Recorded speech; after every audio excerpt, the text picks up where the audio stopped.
বাংলার নববর্ষ মানেই ভরপুর বাঙালিয়ানা। নতুন পোশাক পরে মন্দিরে পুজো দিয়ে নতুন বছর শুরু করে থাকেন অনেকেই। প্রত্যেক বছর তাই এই দিনে জনসমাগম দেখা যায় মন্দিরে মন্দিরে।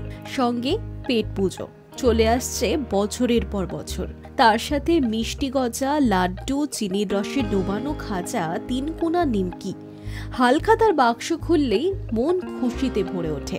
মিষ্টি নয়, যেন এক বাক্স আবেগ নিয়ে বাড়ি ফেরা। বাঙালির সঙ্গে বাংলা ভাষার যেমন সম্পর্ক, পয়লা বৈশাখের সঙ্গেও হালখাতার তেমনই সম্পর্ক। বৈশাখের প্রথম দিনে বাঙালি বাড়িতে হালখাতার প্যাকেট আসবে না, একটা সময় সেটা ভাবাই যেত না। আকবরের আমলে কর আদায়ের একটি ক্যালেন্ডারেই পয়লা বৈশাখ নিয়ে জাঁকজমক শুরু হয়। বাঙালির নতুন বছর সেই তারিখ পঞ্জিরই উদযাপন। হালখাতার সঙ্গে তেমন এক ইতিহাস জড়িয়ে রয়েছে। হালখাতা ফার্সি শব্দ, ফার্সিতে হাল মানে নতুন। পয়লা বৈশাখের দিন ধর্ম ভাষা নির্বিশেষে নতুন খাতা খোলার সময়। সময়ের বিবর্তনে এই রীতির সঙ্গে জুড়েছে মিষ্টি মুখ। বাঙালির যে কোনো শুভ কাজ এমনিতেই মিষ্টি মুখ ছাড়া সম্পূর্ণই হয় না। ইতিহাস যাই বলুক, হালখাতা মানেই রকমারি মিষ্টি ভরা প্যাকেট, আর সঙ্গে বাংলা ক্যালেন্ডার। সময় বদলেছে, প্রজন্ম পাল্টেছে, ক্রমশ আধুনিক দিকে মোড় নিচ্ছে সবকিছু।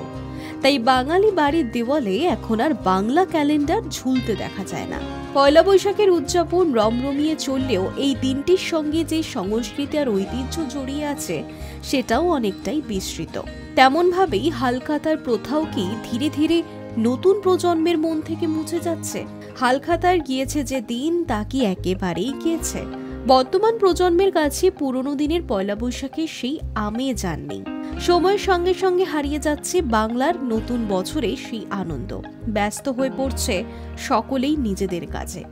তবে আজও মফস্বলের দোকানগুলিতে পয়লা বৈশাখের দিন তিল ধারণের জায়গা থাকে না। দোকান মালিকেরা পুরনো এবং নতুন ক্রেতাদের মিষ্টিমুখ করিয়ে নতুন বছর শুরু করেন। তবে শহরের ঝাঁ চকচকে শপিং মল আর অভিজাত দোকানে অবশ্য এমন ছবি বিরল।